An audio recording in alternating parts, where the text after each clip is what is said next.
सियावर रामचंद्र जी की जय। रामायण अयोध्या कांड द्वितीय सोपान मास परायण का 14वां विश्राम भाग 1। जब प्रभु श्री राम से माता कहती हैं कि यदि सीता घर में रहे तो मुझको बहुत ही सहारा हो जाए, श्री रामचंद्र जी ने माता की प्रिय वाणी को सुनकर जो मानवशील और स्नेह रूपी अमृत से सनी हुई थी, विवेक में प्रिय वचन कहकर माता को संतुष्ट किया। फिर वन के गुण दोष प्रकट करके वे जानकी जी को समझाने लगे। माता के सामने सीता जी से कुछ कहने में सकुचाते हैं, पर मन में यह समझकर कि यह समय ऐसा ही है, वे बोले कि हे राजकुमारी, मेरी सिखावन सुनो। मन में कुछ दूसरी तरह ने समझ लेना। जो अपना और मेरा भला चाहती हो तो मेरा वचन मानकर घर रहो।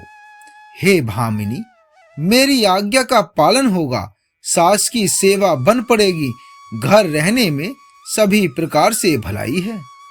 आदर पूर्वक सास ससुर के चरणों की पूजा सेवा करने से बढ़कर दूसरा कोई धर्म नहीं है। जब जब माता मुझे याद करेगी और प्रेम से व्याकुल होने के कारण उनकी बुद्धि भोली हो जाएगी, वे अपने आप को भूल जाएंगी, तब हे सुंदरी, तब तुम कोमल वाणी से पुरानी कथाएं कह कहकर इन्हें समझाना। हे सुमुखी, मुझे सैकड़ों सौगंध हैं, मैं यह स्वभाव से ही कहता हूं कि मैं तुम्हें केवल माता के लिए ही घर पर रखता हूं। गुरु श्रुति सम्मत धर्म फलु पाए बिनहि कलेश, हट बस सब संकट सहे गालव नहुस नरेश। मेरी आज्ञा मानकर घर पर रहने से गुरु और वेद के द्वारा सम्मत धर्म के आचरण का फल तुम्हें बिना ही कलेश के मिल जाता है, किंतु हट के वश होकर गालव मुनि और राजा नहुस आदि सबने संकट ही सहे। हे सुमुखी, हे सयानी, सुनो, मैं भी पिता के वचन को सत्य करके शीघ्र ही लौटूंगा। दिन जाते देर नहीं लगेगी। हे सुंदरी, हमारी यह सीख सुनो। हे वामा, यदि प्रेमवश हट करोगी तो तुम परिणाम में दुख पाओगी। वन बड़ा कठिन, कलेशदायक और भयानक है। वहां की धूप, जाड़ा, वर्षा और हवा सभी बड़े भयानक हैं। रास्ते में कुछ कांटे और बहुत से कंकड़ हैं, उन पर बिना किसी भी जूते के पैदल ही चलना होगा। तुम्हारे चरण कमल कोमल और सुंदर हैं और रास्ते में बड़े बड़े दुर्गम पर्वत हैं।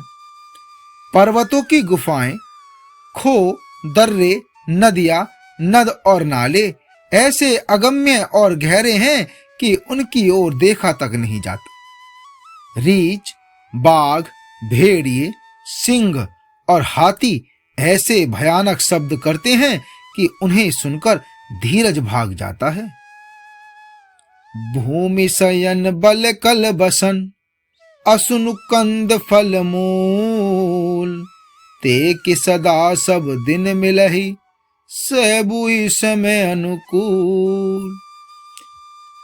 जमीन पर सोना, पेड़ों की छाल के वस्त्र पहनना और कंद मूल फल का भोजन करना होगा, और वे भी क्या सदा सब दिन मिलेंगे? सब कुछ अपने अपने समय के अनुकूल ही मिल सकेगा।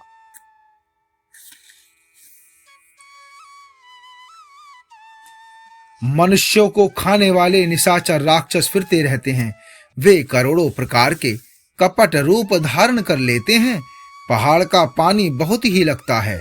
वन की विपत्ति बखानी नहीं जा सकती। वन में भीषण सर्प, भयानक पक्षी और स्त्री पुरुषों को चुराने वाले राक्षसों के झुंड रहते हैं। वन की भयंकरता याद आने मात्र से धीर पुरुष भी डर जाते हैं। फिर हे मृगलोचनी, तुम तो स्वभाव से ही डरपोक हो। हे हंसगमनी, तुम वन के योग्य नहीं हो। तुम्हारे वन जाने की बात सुनकर लोग मुझे अपयश देंगे। मान सरोवर के अमृत के समान जल से पाली हुई हंसनी कहीं खारे समुद्र में जी सकती है?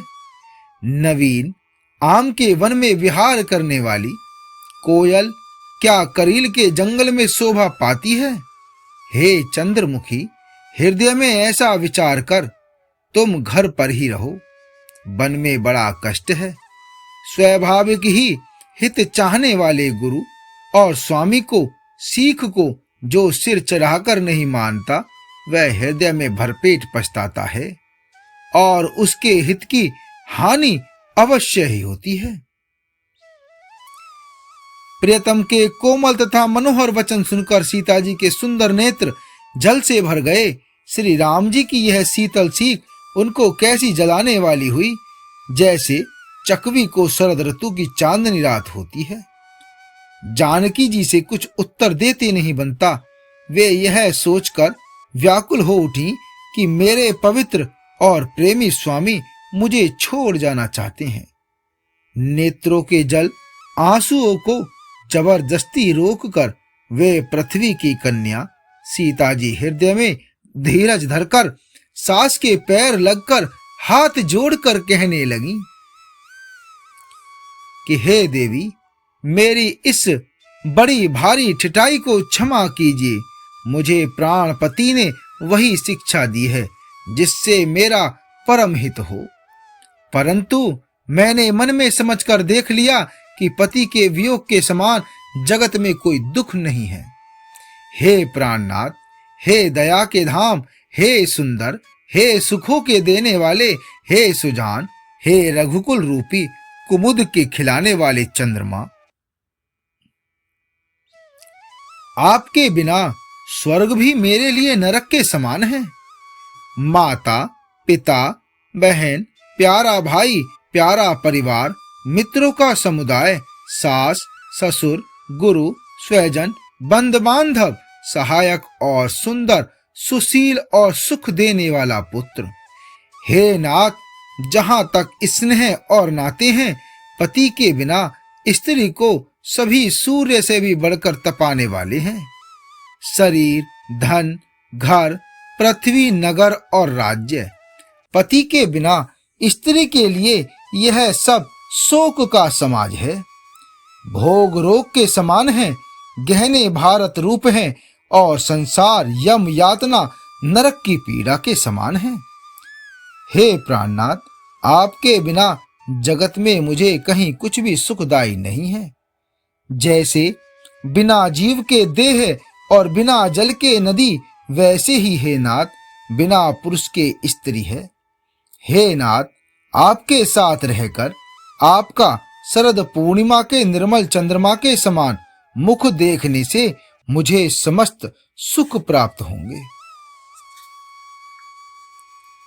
हे नाथ, आपके साथ पक्षी और पशु ही मेरे कुटुंबी होंगे। वन ही नगर और वृक्षों की छाल ही निर्मल वस्त्र होंगे और पर्णकुटी, पत्तों की बनी झोंपड़ी ही स्वर्ग के समान सुखों की मूल होगी। उदार हृदय के वन देवी और वन देवता ही सास ससुर के समान मेरी सार संभार करेंगे और कुसा और पत्तों की सुंदर साथरी अर्थात बिछौना ही प्रभु के साथ कामदेव की मनोहर तोषक के समान होगी। कंदमूल और फल ही अमृत के समान आहार होंगे और वन के पहाड़ ही अयोध्या के सैकड़ों राजमहलों के समान होंगे। क्षण क्षण में प्रभु के चरण कमलों को देख देख कर मैं ऐसी आनंदित रहूंगी जैसी दिन में चकवी रहती है। हे नाथ, आपने वन के बहुत से दुख और बहुत से भय, विषाद और संताप कहे, परंतु हे कृपा निधान, वे सब मिलकर भी प्रभु आपके वियोग से होने वाले दुख के लवलेश के समान भी नहीं हो सकती। ऐसा जी में जानकर हे सुजान शिरोमणि, आप मुझे साथ ले लीजिए, यही यहाँ न छोड़िए। हे स्वामी, मैं अधिक क्या विनती करूं, आप करुणामय हैं और सबके हृदय के अंदर की जानने वाले हैं। हे दीन बंधु, हे सुंदर, हे सुख देने वाले, हे शील और प्रेम के भंडार, यदि अवधि 14 वर्ष तक मुझे अयोध्या में रखते हैं तो जान लीजिए कि मेरे प्राण नहीं रहेंगे। क्षण क्षण में आपके चरण कमलों को देखते रहने से मुझे मार्ग चलने में थकावट न होगी। हे प्रियतम, मैं सभी प्रकार से आपकी सेवा करूंगी और मार्ग चलने से होने वाली सारी थकावट को दूर कर दूंगी। आपके पैर धोकर पेड़ों की छाया में बैठकर मन में प्रसन्न होकर हवा करूंगी। पसीने की बूंदों सहित श्याम शरीर को देखकर प्राणपति के दर्शन करते हुए दुख के लिए मुझे अवकाश ही कहाँ रहेगा। समतल भूमि पर घास और पेड़ों के पत्ते बिछाकर यह दासी रात भर आपके चरण दबाएगी। बार बार आपकी कोमल मूर्ति को देखकर मुझको गर्म हवा भी न लगेगी। प्रभु के साथ रहते मेरी ओर आंख उठाकर देखने वाला कौन है, अर्थात कोई नहीं देख सकता। जैसे सिंह की स्त्री सिंहनी को खरगोश और सिहार नहीं देख सकते, मैं सुकुमारी हूं और नाथ वन के योग्य हैं। आपको तो तपस्या उचित है और मुझको विषय भोग। ऐसे कठोर वचन सुनकर भी जब मेरा हृदय न फटा तो हे प्रभु, मालूम होता है यह पामर प्राण आपके वियोग का भीषण दुख सहेंगे।